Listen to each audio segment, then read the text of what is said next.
Well, good morning again. How is it every single time I sit in this chair, you're all there? It's like you never leave.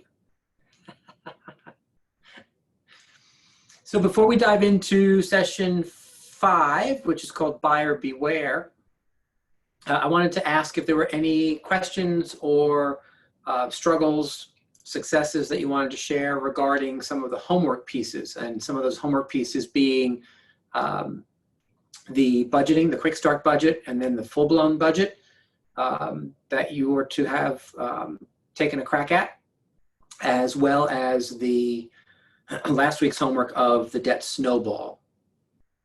What have been your experiences? Anything that I can help with?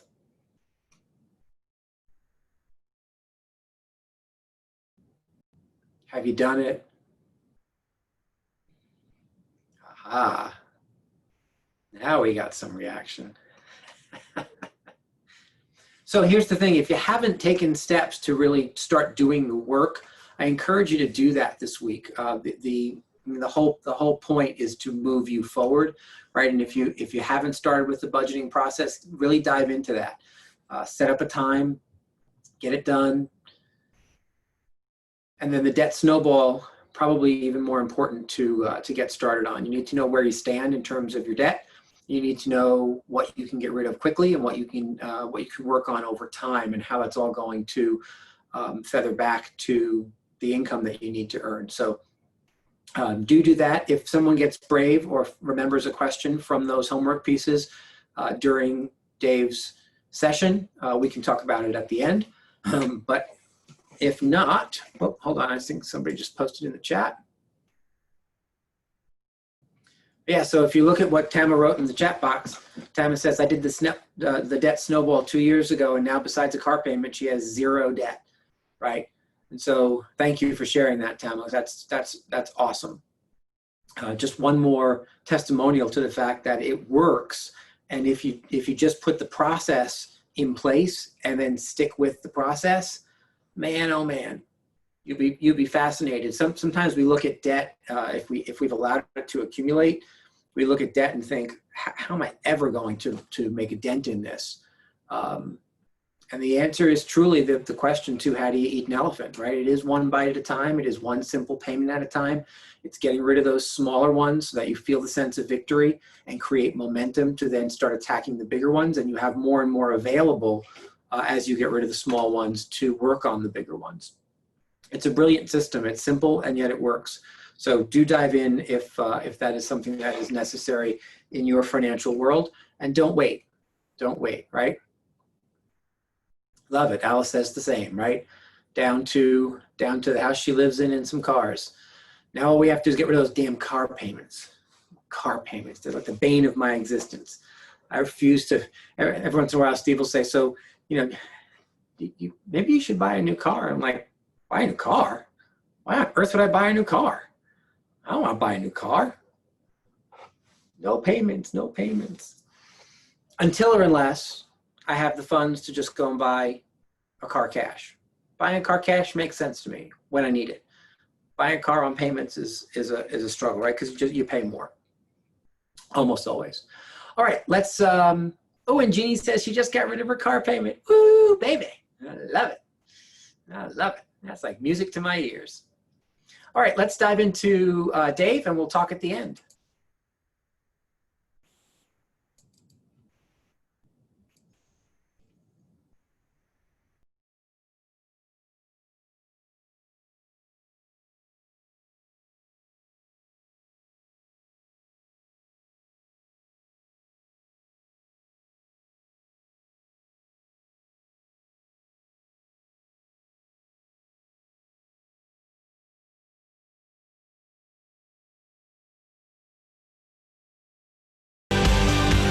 Welcome, Dave Ramsey.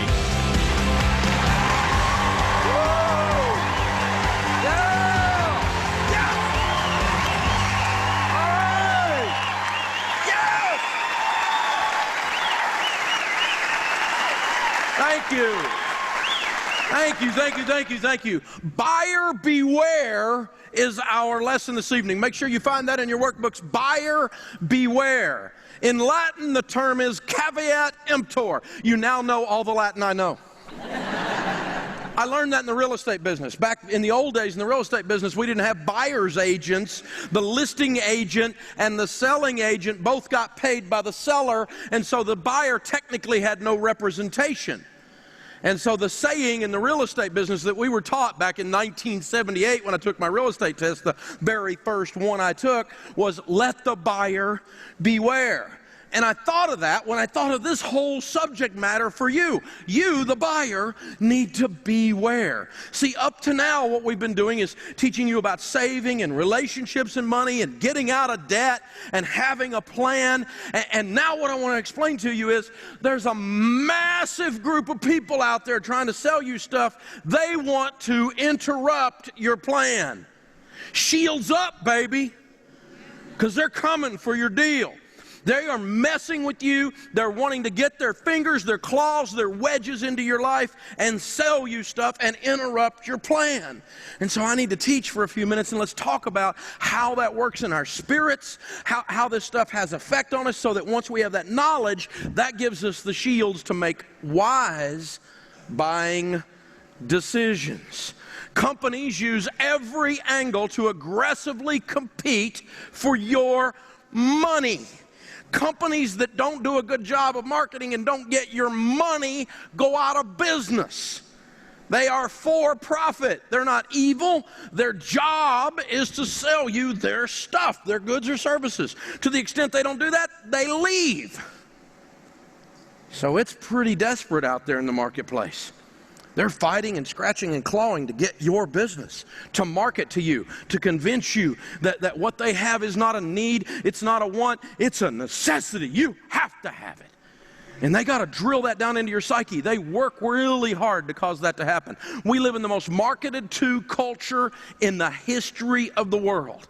At this moment in time, we have more advertising impressions and marketing processes driven at us than at any time in the history of the human race. That's a pretty wild thought. And in North America, we are the king of marketing. We're the king of it. And so those of us that call ourselves citizens of the United States of America, we get impacted harder than any human beings in the history of the world by this marketing. That's a pretty big statement if you think about it. But that's not over-dramatized. That is really the way things are. So we have to become wise consumers. We have to get control of this spending so it doesn't take over our lives and these things don't enter into our lives. Now, they go after our money in several major ways. Major ways companies market to us. The first one is personal selling. Many of us, me included, have been trained in the art of selling one-on-one, of helping someone realize the benefits of our product, our good, or our service. And they see the benefits of that, and they will exchange their hard-earned money for that. A salesman who does not learn that art form does not understand the interpersonal skill of making a persuasive argument, goes broke. Zig Ziglar's brother years ago, a guy named Judge Ziglar, wrote a book that's called Timid Salesmen Have Skinny Kids.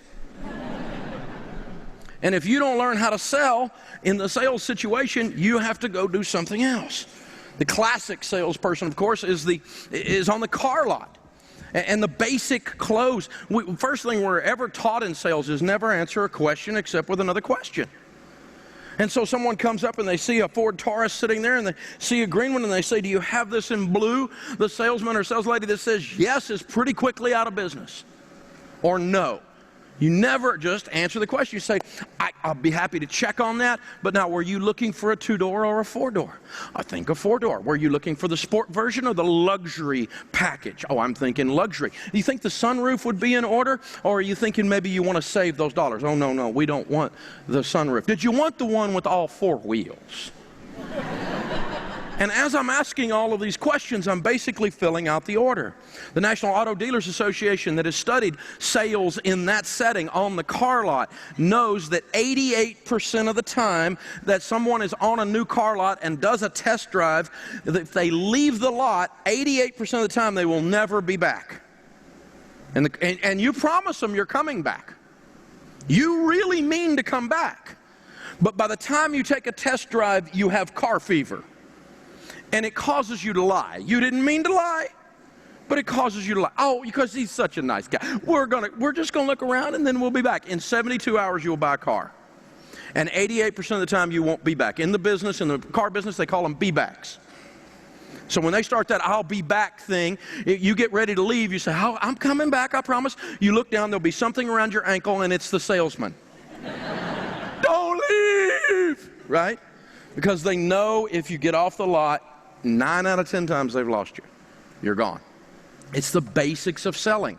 And so you need to understand that there are people that study this art form. They spend thousands, tens of thousands of dollars and tens of thousands of man hours learning how to do alternative closes, learning how to walk you through a benefits presentation. The art of persuasion is alive and well, and it causes us, you and I, to buy things. It really, really does. Another way they get at us is financing and convenient payment methods. Now, one of the things I've talked to you a lot through this whole course, and I'm going to keep talking to you about it, is I want you to be able to feel money. When you finance something, you don't feel it. You don't feel the weight of it. For instance, if you get ready to buy a living room suit and it's $4,000 for all the pieces, if you have to pay $4,000 for it, you went, wow, that's heavy. I just bought something. But if they can get you to finance it, you don't think about it. All you're asking is how much down, how much a month. That's what poor people ask. How much down, how much a month. Rich people ask, how much? They feel the weight of the decision. Financing the decision takes the weight of it off. It's a method of marketing. And so we have stuff out there like 90 days, same as cash. Well, that doesn't really work out that way, because 88% of the 90 days, same as cash contracts, convert to payments that are usually around 24% interest, APR, with the rule of 78's prepayment penalty. Now, rule of 78's we're not going to go into, but basically that means they're going to kick you in the teeth if you try to pay it off early, and they're going to get a whole bunch of the interest that they didn't even earn. So it's the worst of the worst. Most people don't pay it off in 90 days, and it converts to payments, and they back charge you through the whole 90 days. And because you didn't feel the weight of the purchase when you bought it, you just said, press hard, there's 3 copies as you're signing. You've got to place that signature there. That's the whole thing. And 89% of new car purchases are financed according to Cars.com. So that's 9 out of 10 people that buy a new car somehow don't pay for it. They pay for it in the form of financing. And so they never think about whether that car is $23,000 or $18,000. All they think about is how much a month and how much down. And that takes the pressure off of the purchase, and so financing becomes a method of marketing. Also, anything they can do to make it just convenient and easy for you to buy and not even think about it and not see and touch real money causes you to buy. Store loyalty cards. Store reward cards, store credit cards. We'll give you 10% off if you sign up for our credit card as you're buying this. And you promise that you're going to go home and cut it up as soon as it comes in the mailbox, but then there's another sale. They know this. They know exactly what their conversion rate is. Every time they know that someone signs up, they know how many are going to cut it up. They know how many are going to close. And believe me, they wouldn't be giving that discount unless they made money on average across our stupid decisions. This is not a game for them. It's a mathematical science. They're studying our behavior. We're like a bunch of lab rats, and they're watching what we are doing. Mobile payment options, paying for things on your mobile phone. Now, here's a real good idea. Be in traffic and make a decision to buy something. You are not registering emotionally the purchase, are you? You're not catching the purchase. So anything they can do to make it convenient. In the phones now are the NFC chips, and we're starting to see already that you can just walk in with your phone and buy something. You put your numbers on there. You can hit PayPal. Just walk in there and buy something. You put your numbers on there, your debit card. You just walk in there and buy something. And see, you don't register holding a cell phone versus holding real money. You don't realize you're actually buying things. Apple, man, they're just geniuses. They are excellent, excellent marketers. And they've got the new iPhone Apple app. You can put it on your iPhone, and what you can do is walk into the Apple store with your iPhone, take an item, maybe some nice headphones off the shelf, scan it yourself. It's already charged to your account, and you walk out. There's no checkout line. There's no interaction with any of their staff. It's instantaneous, low impact, very convenient. And you don't even realize you just bought something with Apple's incredible margins. They have incredible margins. That's how they pay for all that marketing. And they are excellent. They're a great company. I'm not mad at them. I just want you to understand how good they are. And when interviewed, people ask immediately, well, aren't you worried about theft? Aren't you worried about shrinkage? And the Apple comment was just fabulous. I love it. It says, the risk of shrinkage is not worth losing the convenience. Translation, we're going to sell so much stuff, if something gets stolen, it'll be okay. That's really what they're saying. And that's really what's going on. Now, obviously, they've got theft protection things in there. They're not crazy. But the point is, make it easy for the customer to buy, and the customer buys more. And you're the customer. So you have to have your shields up. TV, radio, magazines, internet, the impact of all of these things with media where they just pound their message at us. Just boom, boom, boom. It's a steady beat of these drums. TV ads are fabulous. They are works of art. A typical 30-second national TV commercial costs nearly $300,000 to produce. That's $10,000 a second. They spend $10,000 a second to produce a 30-second ad. That's the average. Meanwhile, that ad is running in the middle of a television program that costs somewhere around $300,000 to produce, which is around $83 a second. So the stupid television program we're watching, they paid $83 a second to produce so they can sell us stuff that they spend $10,000 a second to produce. Are you getting the picture? Are you learning what business they're in? They're in the business of selling us stuff. Now, this is not a conspiracy theory, and I'm not paranoid or anything like that. These guys are just great marketers. And you can't wander along with your brain half plugged in, because you're going to come home and there's going to be a garage full of stuff and you have no idea who bought it, and then it'll suddenly occur to you it was you. Because they have a plan to get your money. And you have to have a plan to not let them interrupt your plan. And repetition is powerful. It drills it into our spirit. Let me show you the power of repetition on a couple of things. How many of you were born since 1971? You were born since 1971. Looks like about half the room. Well, an interesting thing happened in 1962. On Wednesday night, a new television program came on in 1962. It was called the Beverly Hillbillies. Beverly Hillbillies is a phenomenon. It's actually a marketing phenomenon. It's very, very interesting because the thing ran from 1962 to 1971. And it was always on Wednesday night, except one year when they moved it to Thursday. Ratings went down, they moved it right back to Wednesday. They stayed right in the same place, drilling into the American psyche. 274 episodes. They did 106 in black and white, and they did 168 in color. There has not been a new Beverly Hillbillies episode, other than the movies, filmed since 1971. It, of course, went into reruns, and many of you watched it in reruns. But it's interesting to me how many of you can help me with this. You remember how the show began? Help me with this. Come listen to a story about a man.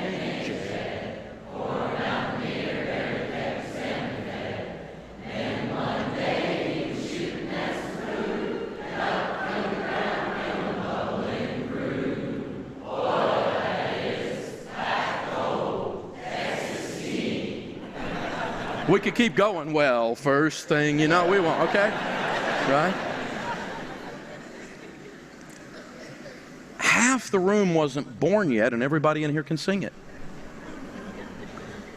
Repetition is powerful when drilled consistently at you in exactly the same way over and over and over again.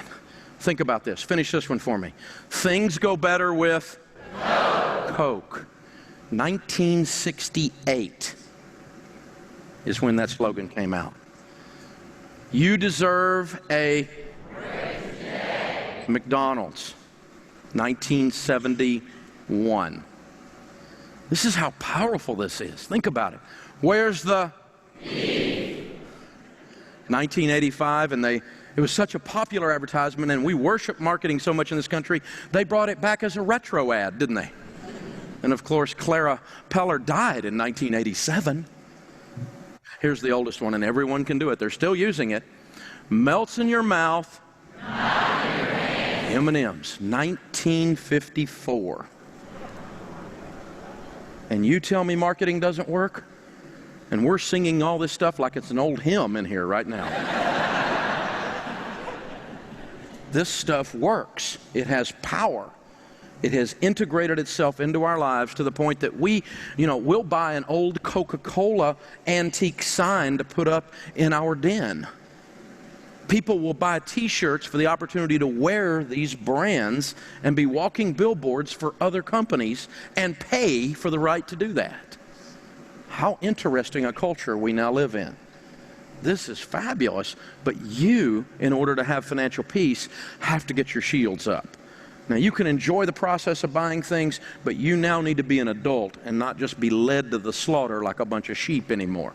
That's what we're laying in place here.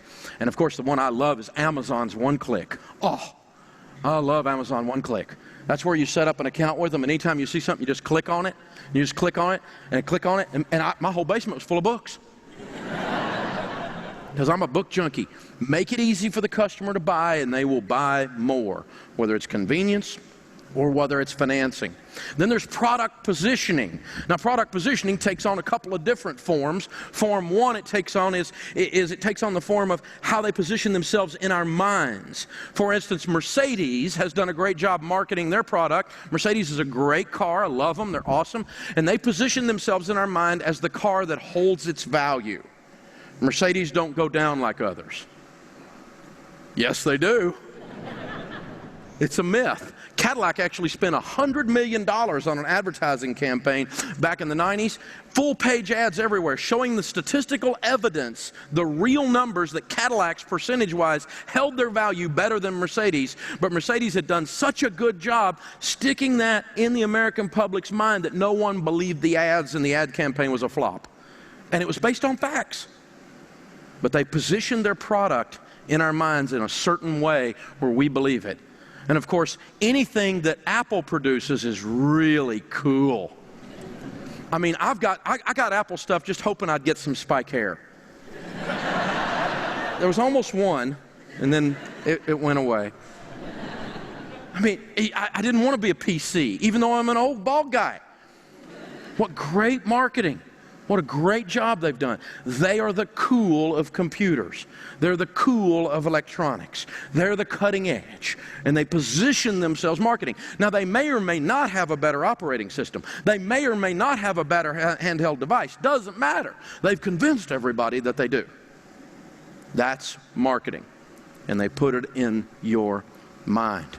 Bottled water. I love this one. I've got a friend who's a water snob. A water snob? He can tell the difference. No, he can't. There's no way. I was getting ready to do an event with 2020 with John Stossel, and so I thought I better read a couple of John's books before I went up there. That was before he left 2020, and so I read a couple of his books, and one of the things I found in there was very interesting. He did this full expose on the bottled water phenomenon. I mean, and so they got the expensive bottled water, and they got, the generic bottled water. Generic water. That's interesting, isn't it? What a great job they do. And then he got New York City tap water. And they put them out on a table in glasses, exactly the same temperature, exactly the same level, controlled environment, had people taste test. The most expensive water lost. New York tap water came in third. They took it to a biologist, a microbiologist. He said all the waters were almost identical except the New York tap water, which had a little more fluoride in it, was probably actually better for you. But other than that, they were identical. Guess who lost? Evian. They lost the taste test. Interesting. It's kind of interesting to me that Evian spelled backwards is naive.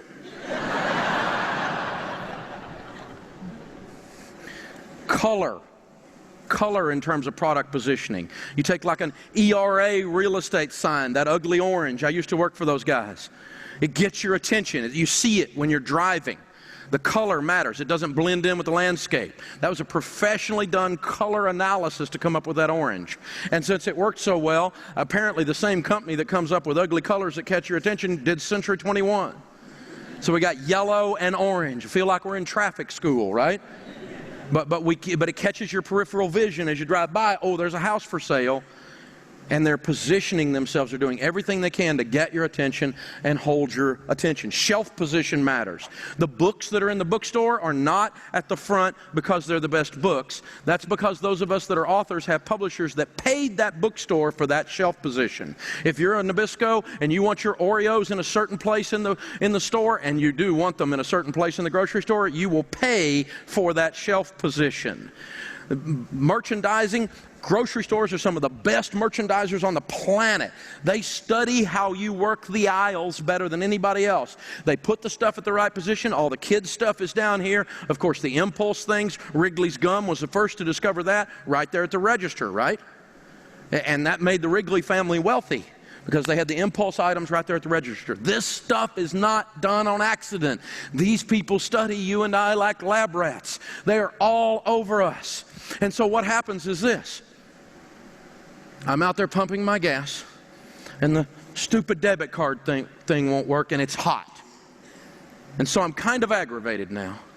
And I walk into the store, and as I'm walking up to pay, there's one of these. Of course, where that is sitting is scientifically placed. If it's too much in my way, it aggravates me and does damage to the brand. If it's not enough in my way, I don't even see it and walk past it. So it has to be just perfect to where I see it. And I walk up to it, now I'm aggravated and I'm hot, and I see a Mountain Dew and I pull it out. And a piece of ice runs and drops off. And as it does that, in my subconscious, I go off a tire swing into a creek.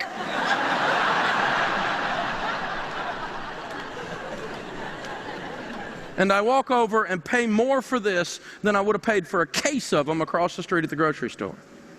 It's a different thing. Or I can go in here and I can get me some Deer Park water, right? Some of that generic water.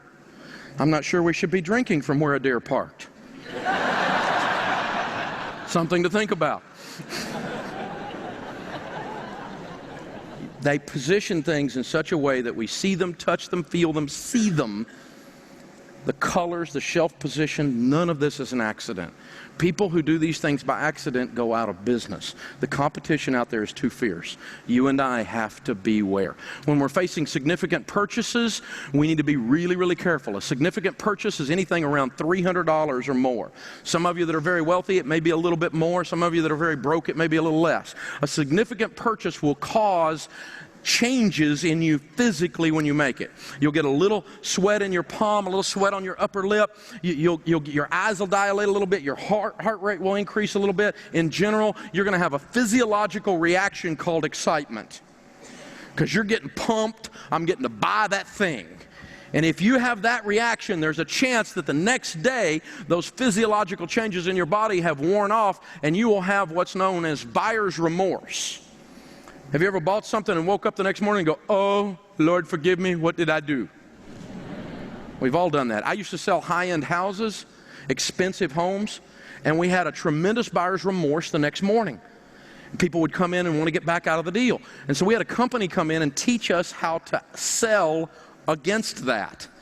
And so what we would do is sit down and go, here's what's going to happen. You're all excited. This is a great thing. We're getting this contract all signed up. We're going to build this beautiful home for you. But what normally happens is you've had these physiological changes and you've perspired all these things. And you're going to wake up in the morning. Normal people wake up the next day and kind of have this feeling of, oh, what have I done? And if you have that feeling, you're just normal. Roll over and go back to sleep. Just doing that little speech cut our fallout in half. Because we normalized buyer's remorse as a part of the sales process. And that's not manipulative, or is it? Bottom line is that it's a part of the marketing process, and you need to be aware of it. And I don't know about you, but I have been in a grocery store a time or two and seen a kid in the grocery store having one of those Phase 7 grocery store fits. Have you ever seen one of those? I was in there the other day and I saw one, and this kid is screaming at the top of his lungs. And his mother's got that vein on her head doing this, you know. She's getting ready to take him outside. It's not going to be good, you know. She's holding him up a little too high, carrying him out there like this, right? And she's yelling at him, it's not in the budget, it's not in the budget, it's not in the budget. I was scared to death she was going to say, Dave Ramsey says we can't buy it. I have found out that each one of us have that grocery store kid inside of us. That kid, that little red-faced grocery store kid is living inside of us. His name is immaturity. His name is immaturity.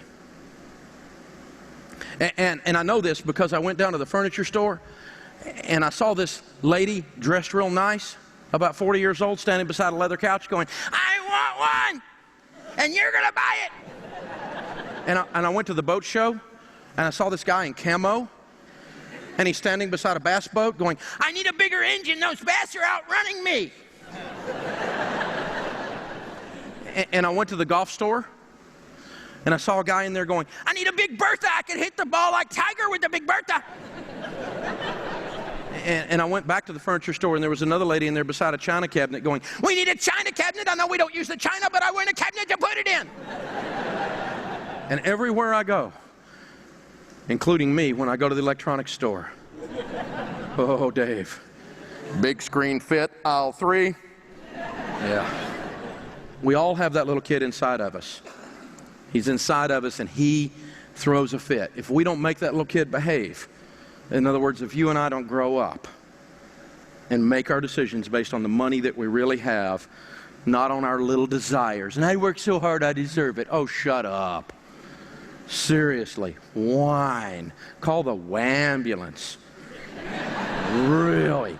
You deserve it when you've saved up the money and can pay for it. Until then, you don't deserve it. Shocking. He said no. No is a great word. It'll set you free. No doubt about it. So, how do we gain power over our purchases? Well, we have to lay out some basic things that we say, these are the rules when we're doing a significant purchase. When there's over $300 involved, these are the rules. Rule number 1 is we wait overnight. When we walk in to see something, we analyze the situation unless we've already gathered all of our facts and have done shopping up to that point. Now, in that case, you've waited overnight because you've worked up to the process. But if you walk in and you see something and you're getting ready to impulse on an item over $300, no.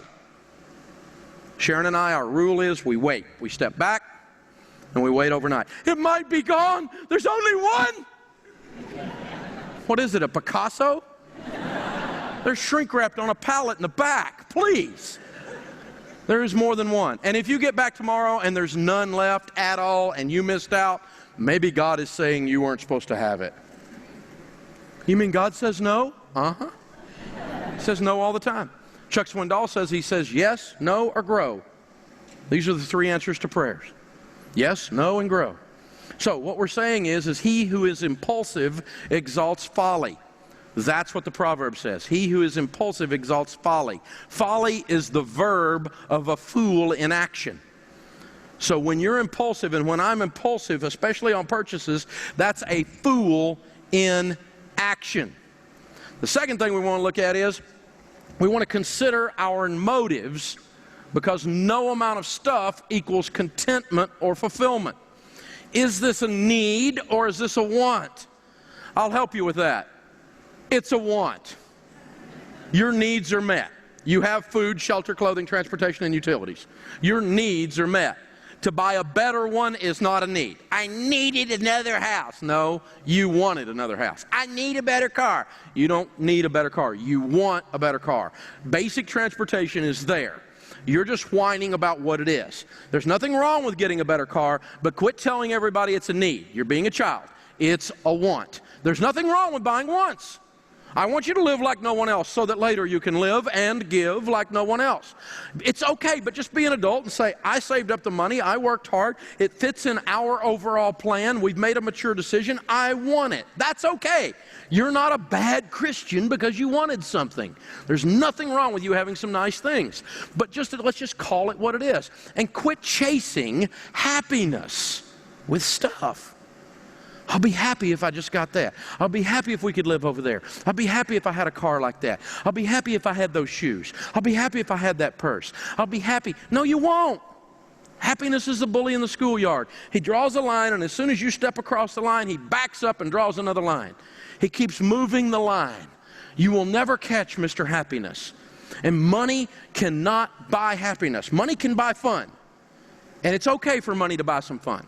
You can have some fun. You can get you a nice boat and go play on the water. You can go to Disney World, or you can go on a cruise. There's nothing wrong with that. That's fun. And you should do those things, by the way.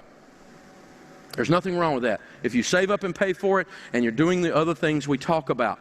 But the trick is, don't do that because my whole life I've wanted to go to Hawaii. When I get to go to Hawaii, I'll be happy then. You're going to be let down. It's pretty, but it's not heaven. It's not. And you're not going to feel that way when you get there. Quit looking for happiness in the wrong place. It's not there. Buy some fun, but you can't buy happiness. I'll tell you this, it doesn't matter how much money you get. If you eat enough lobster, eventually it tastes like soap. None of this stuff is going to make you happy. And Jesus said this real clearly. He said, don't build bigger barns and try to get your security and your happiness out of your stuff. There's nothing wrong with saving money and having a barn full of grain. But the problem with that guy, that particular guy, was he was looking for his eternal security and his security and everything else out of what was in the barn. He wanted happiness from stuff. And you're not going to get that. It won't work for you. Never buy anything you don't understand. Now, we're going to cover stuff like investments and we're going to cover stuff like insurance in this course. So you don't put money in those things unless you understand them. But other things apply too. Quit buying anything you don't understand. You rush into something and then you find out later you've gotten a mortgage that's gotten you all twisted up and you didn't know the terms on the thing. You rush into something and you don't even know how to operate the thing you bought. Some people have a whole bowl of remotes in their house and can't work half the stuff on their TV. Don't buy things you don't understand. Consider the opportunity cost on your money. Now, opportunity cost is a financial term. If I take $5,000 and I go on a cruise with it, there's nothing wrong with that. But I lost the opportunity to fund a Roth IRA. If I take $5,000 and I fund a Roth IRA, there is nothing wrong with that. But I lost the opportunity to go on a cruise with that $5,000. So when you take a block of money and you spend it or you give it or you invest it, think about what opportunities you missed by doing that. So when you have a decision before you of substance, of size, you say to yourself, is there anything else with this block of money right now that we should be doing or that we later will wish we had done instead?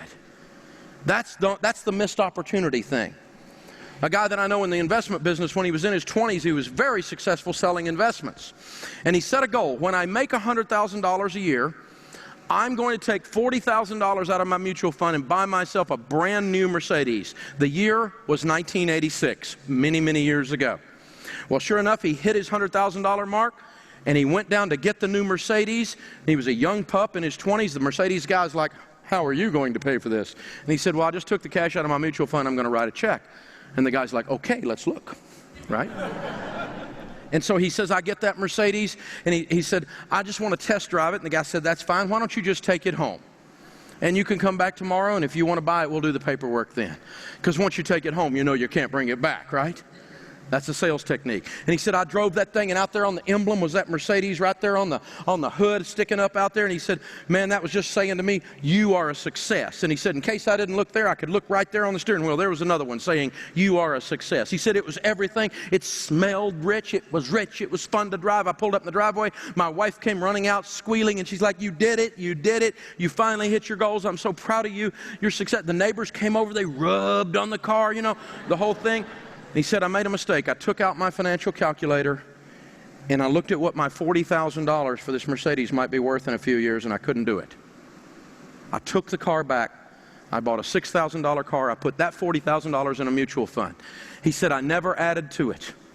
Now, many years later, he was very, very wealthy, as you might imagine. And 12 years later, he was driving a very, very nice vehicle. And he pulled up at a stoplight, and he noticed a 1986 Mercedes, just like he had always wanted, next to him. And he rolled down his window in his really nice car and said, sir, I don't want to be a snob or be rude, but I'm curious, do you have any idea what that car is worth? And the guy says, yes, I just bought it, and the book value on it, I just got it at book. I'm really proud of it. It's an awesome car. I paid $4,000 for it. The $40,000 turned into $4,000 in 12 years. He said, what was interesting was I went home and I opened my mutual fund statement. I've never added anything to that mutual fund except that original $40,000, and 12 years later it was $300,000.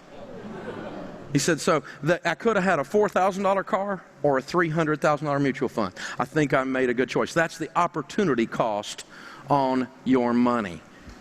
The last thing you want to do when you're putting up a barrier between you and purchases is always seek the counsel of your spouse.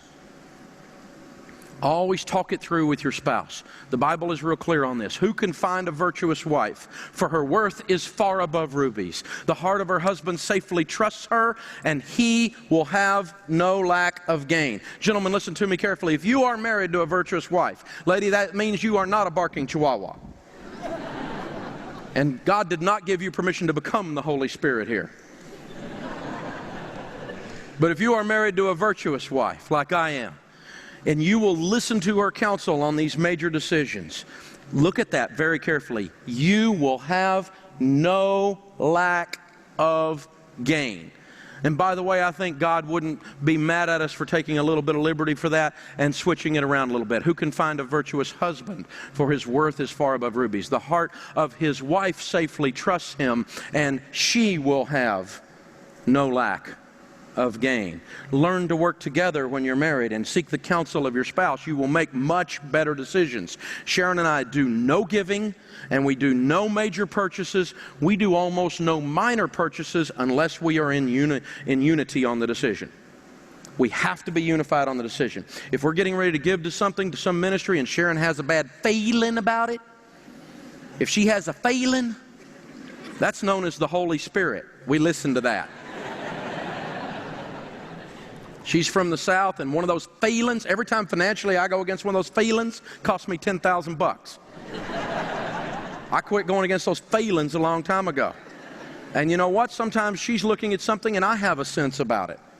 I get a check in my spirit. And we have learned to work together. It is one of the most valuable decision-making tools you can have, is to respect each other's opinion, be respectful of each other's opinion, and use that as a decision-making tool. Now, I want to bring Mr. John Acuff out here to teach you guys for a few minutes. He is an awesome, awesome, world-class speaker. Please welcome to the stage, John Acuff.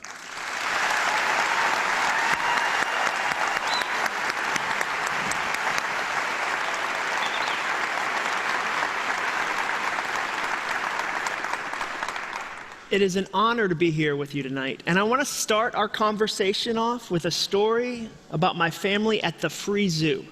I don't know if you've ever been to the Free Zoo. That's what we call the pet store. And it is a delightful experience because you get to play with the animals and actually hang out with them, and then you go home and it costs $0. We call the lobster tank at Walmart the free aquarium. Now, granted, it's a niche aquarium. There's only one animal alive. The rest are sleeping. But it'll do in a pinch. And one night we were there at the pet store, and I was trying to keep my kids' hands clean. I don't know if you ever do that as a parent. I was saying, don't touch that turtle, salmonella.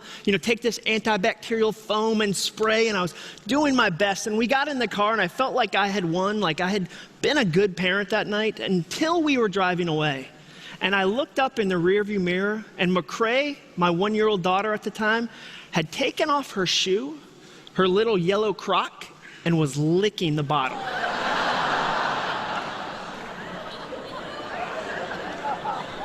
Just enjoying some of that pet store mesquite. Taste the rainbow. And I realized, okay, I didn't win in that situation. I didn't come out on top in that. And I was never a germ guy before I had kids, but kids change things, don't they? They're like these cute little adorable grenades in your life. They change everything. And when we had kids, we realized we need to change cars. We had a two-door Camry. It had 180,000 miles on it. And I don't know if you ever tried to put a child seat in the back of a two-door Camry. You need like Cirque du Soleil body contortion to get that in there. And so we said, okay, we're getting rid of this Camry. We're going to sell it. And so one day, 4 of us stood in the driveway in Atlanta, Georgia, where I lived at the time. And I was there. My wife was there. There was a father and a son who had come to look at the car.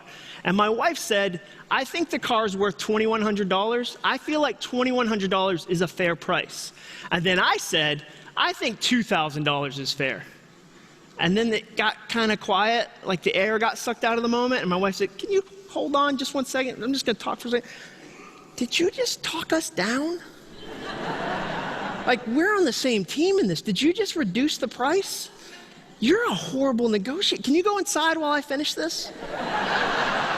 That wasn't emasculating at all. Not at all. But she was right. I was a horrible negotiator. I was horrible with money in general. I was one of those guys that would buy things and call them emergencies. And I hate to admit this, but guys, buying a bigger television before the Super Bowl, really not an emergency. But ladies, here's what we're afraid of. Let me tell you what we guys are afraid of. We're afraid there's going to be a touchdown that happens outside of our television. Right? Like, we're afraid the announcer's gonna go, amazing catch, one-handed touchdown, happened just outside of 32 inches. You folks that own a 47-inch TV got served a treat. That's what we're afraid of, and that's how I thought about money and debt and negotiating. I was a mess.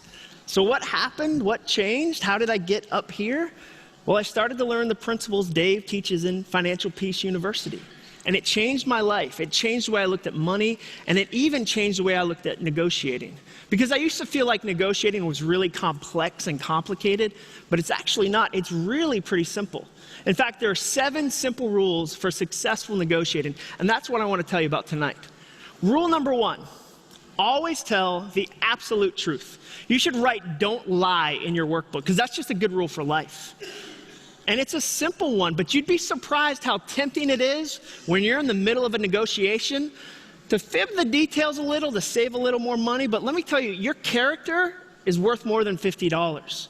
It's worth more than an extra 10%. And in fact, Tom Stanley wrote a book called The Millionaire Mind, where he studied decamillionaires, people worth $10 million or more. And the greatest characteristic he found in all of those people he studied was fanatical integrity. They fought to hold on to their integrity, and you need to too in the middle of a negotiation. That's rule number 1. Rule number 2, use the power of cash. And this is a fun one, because so few people use cash now that when you pull it out, it's like a zebra's entered the room. And people, what? It's all green? What is that? And I like to pull it out and do what I call the Benjamin Franklin peacock tail, where I kind of fan it, and I let the air conditioning in the store wave it seductively during the conversation. And then if things aren't going well, I start to put it up. Like, okay, once I fold it, once it goes in that pocket, there's no encore song.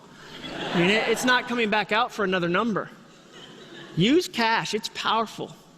Rule number 3, use the walkaway power. Now, this one's kind of complicated. It's gonna be fast. I've asked the cameramen to slow down the HD film because I want them to be able to capture it. So just pay attention, focus on my shirt. It's very bright and on fire. Okay, here it goes, walkaway power. Did you see it? Did you catch it? It starts with what I call the shoulder turn of doubt. Like, I doubt you're giving me a good price. And now I'm turning, and now I'm in motion. That's how you do it. And you'd be surprised how many conversations will happen by the door of the store, and how often somebody will negotiate in a parking lot. It's different. That's rule number 3. Rule number 4, learn to shut up. Do you think I could have used that one in the driveway that day? If my wife were here, she'd say, yes, he could have. This one's simple. Even a fish won't be caught if he keeps its mouth shut. And this isn't a new idea. This is biblical. I mean, let's look at Proverbs 17:28. Let's look at what that says. Even a fool is thought wise if he keeps silent, and discerning if he holds his tongue. And I'm going to show you how powerful silence is. Ready? Here's a quick demonstration.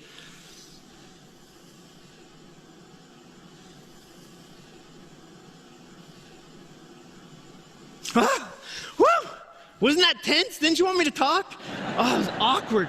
Imagine a 10-second pause. Imagine a 20-second pause. If you're quiet in a negotiation, prices go down. Rule number 5, learn these 4 words. That's not good enough.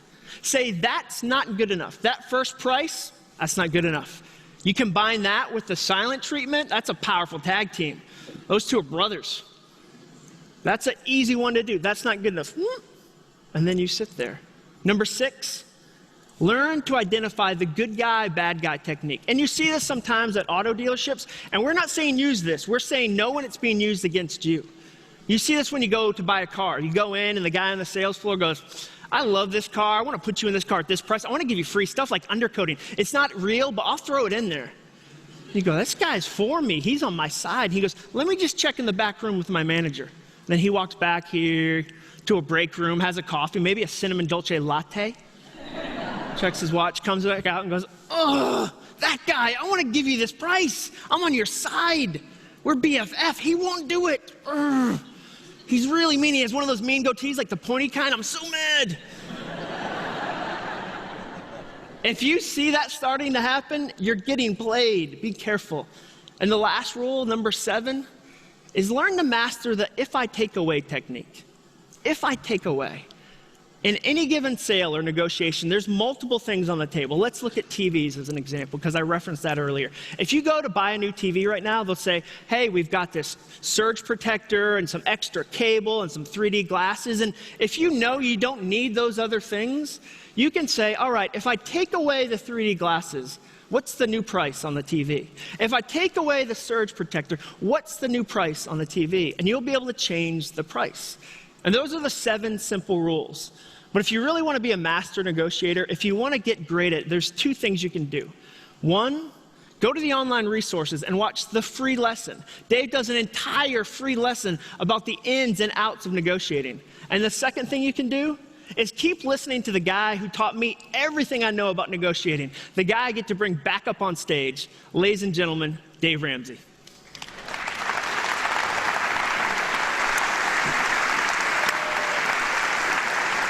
All right, so here's what we're going to do.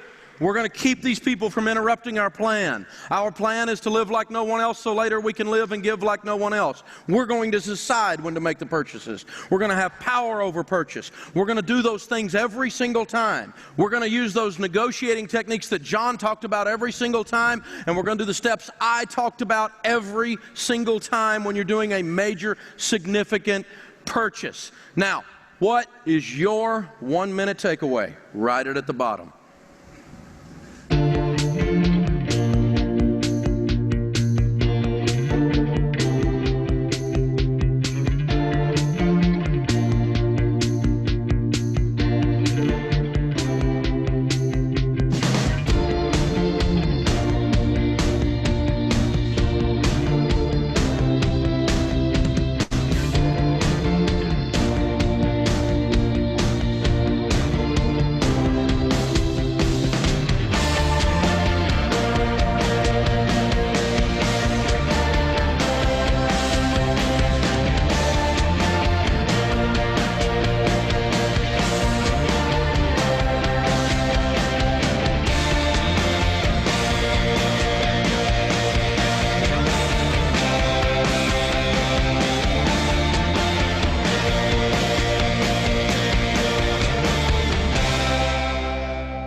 All righty. Thank you so much, Dave.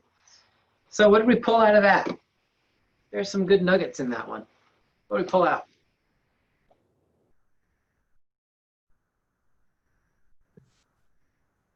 I loved stop looking for happiness in stuff. That was a huge thing for me. Huge. Yeah, because it doesn't exist, does it? Right? And what's fascinating is that if you keep it's kind of like thinking that you'll be happy when you have a certain amount of money, regardless of what that money can buy you. Like, and the more you have, it may create security, it may create opportunity, but it doesn't necessarily create happiness, right? It just kind of creates one of 2 things: either the drive for more, or the opposite, which is well, now I have it. I'm so fearful. I'm going to lose it, that I'm not going to utilize it to create opportunity, right? Money and happiness, the 2 tied together, is a dangerous, dangerous thing. What else?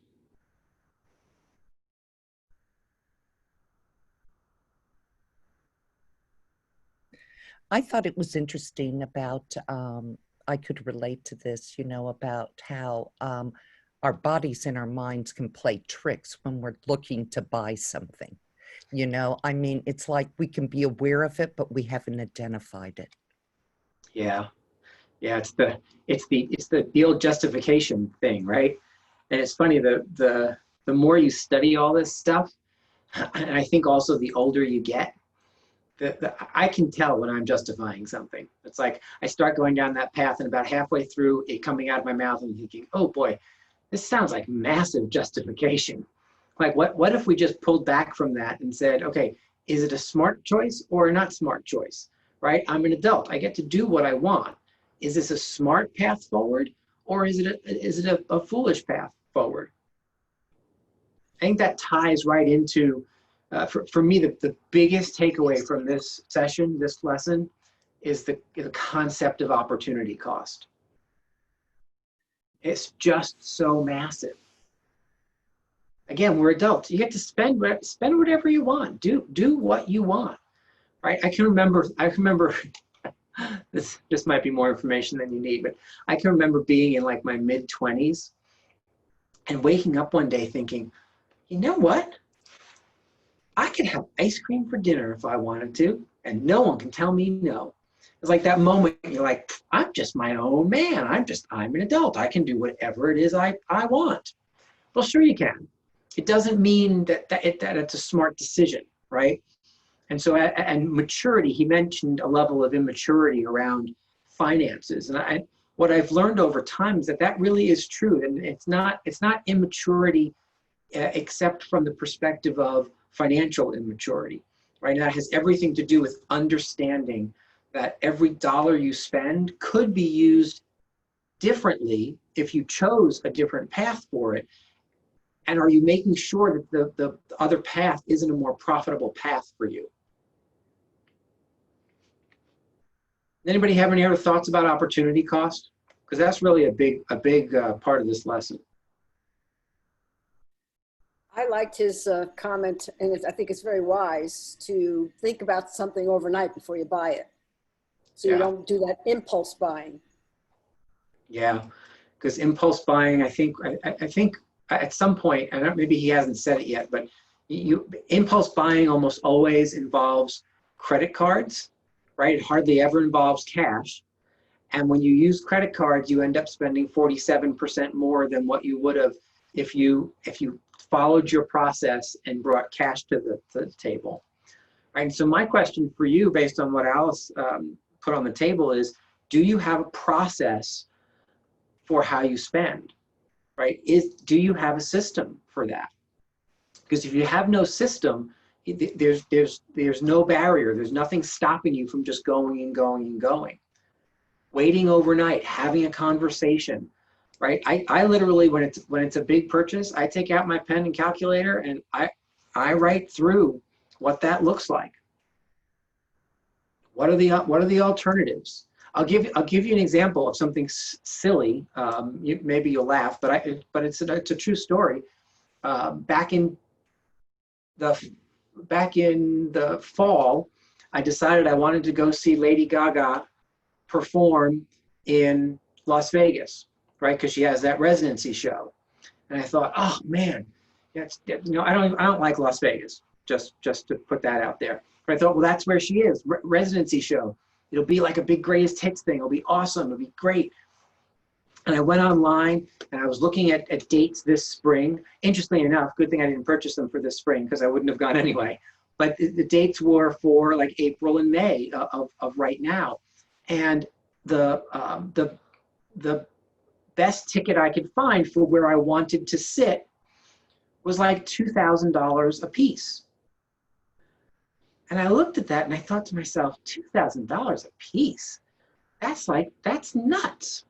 Now, when I look at my bank account, can I afford to spend $4,000 on 2 concert tickets to see Lady Gaga if I so chose? Yes, I can afford $4,000 for 2 concert tickets. But when I put it through my process of, is this a smart use of these funds? What am I giving up by utilizing those funds? Because now I have to fly out to Las Vegas. So now we're up to $5,000. I have to stay in a hotel. I have to eat. We're certainly not going to go there, go to the concert and go home. So now I have another night there, and I don't gamble and I don't really drink. So now what am I doing? Now I'm buying tickets for another concert. So all of a sudden this concert in my head was like, I was spending $5,000 or $6,000 on this concert. And my pen and calculator came out and said, even if I just left it in an invested spot between now and then for like 8 months, what would I earn versus what I'm not earning if I spend it? What else could I do? Could I take another vacation and still save money towards buying another asset that creates wealth for me with this same money? It was a whole process, right? One of the questions I asked was, is the very last time that this particular singer will be singing these songs? Or will she release another album and tour? And so when she's at Madison Square Garden, where I can just drive in and park for $39, see the concert and go home, right? Isn't that a better use of those funds? If what I want is to see this performer perform these songs, right? And so, but it was a process. And then I waited overnight and woke up the next morning, looked at all my notes and said, what are you, nuts? And chose not to do that. So do you have a process is a really important question for you about how you spend. What else? How about two more?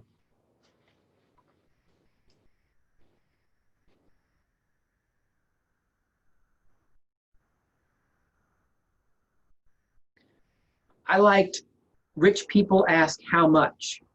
Broke people ask how much down and how much per month. I would have a t-shirt made out of that. Right, and so you know if your question is, how much do I have to put down and what are the payments? See, that to me says I can't afford to do that. It says to me that I should probably wait, either find something less expensive, recognize that I don't need that at all, or wait until I do have the money to actually go and make that purchase. Because how much down, how much per month, it's a multiplier. And what's scary is that too many people in this country don't see it as the multiplier it is. That question in and of itself costs you money, right? It's why when we talk about getting rid of your house, oh, I didn't send you those mortgage calculators. I'll bring that to you on Friday. I'll write it down right now and show you the mortgage calculator I was talking about. When you see how much interest you save by doing small things to get your mortgage paid off earlier, if it's 1 year earlier, if it's 5 years earlier, if it's 10 years earlier, oh my goodness, it's crazy, crazy money. And when you start to really look at that, man, I don't know about you, but it makes me want to take bigger and better action to earn more so I can pay that down more so I'm not paying all that interest. Again, that's the difference between how much and how much down and how much of the payments. Rich people versus broke people. Did anybody hear anything that could be useful in real estate? Because I heard a couple of things that were specific to what we do. Hey, Rick, yeah, I did for sure. I was going to say the successful negotiating, both financially and real estate, was pretty good. Yeah, absolutely. Right. Some really good tips to help you figure out how to help clients. I loved the comment about prepping people for buyer's remorse. If you're not doing that as an agent for buyers, I mean, you heard what Dave said, just that conversation cut their fallout rate by 50%. So it's normalizing, I love that phrase, normalizing buyer's remorse as part of the sales process. When someone says yes, say, awesome, I'm so excited for you. Hey, now I just want to make sure you remember that when you wake up tomorrow and you feel kind of ooky about this, that is completely normal. It's called buyer's remorse. Everybody feels it because it's a big deal what you're doing. And I believe you're making a great decision here. And so when they wake up in the morning and they feel ooky, they say, oh yeah, Silva told me I would feel this way. Boy, she's even better than I thought. She even knows how I'm going to feel the night before, right? You look like a genius instead of them freaking out. And then when they call you, you sound like you're trying to convince them to do something they don't want to do, right? It works completely in the opposite way. So take away from this session that understanding of explaining to people what buyer's remorse is and that they're likely to have it every time you have that come up. Anything else?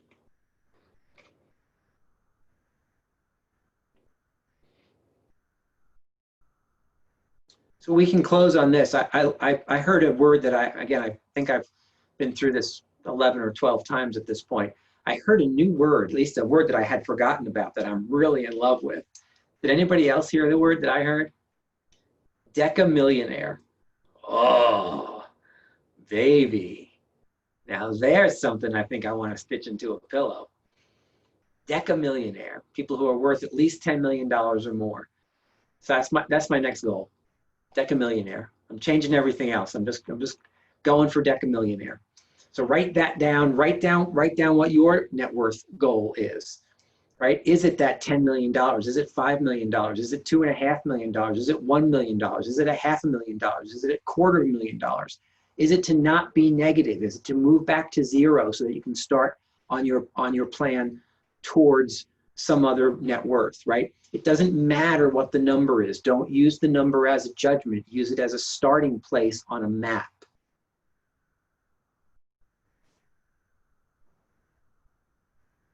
All right, guys, as always, it's a pleasure to spend time with you. I don't know about you, but I'm hungry. I'm going to have my chicken. So I will see you later, and we'll see you. Don't forget, 1 o'clock is a marketing mastermind on marketing your listings and your business today. So I encourage you to plug into that, and we'll see you later on. Dave follows up again on Friday at 11. See you later.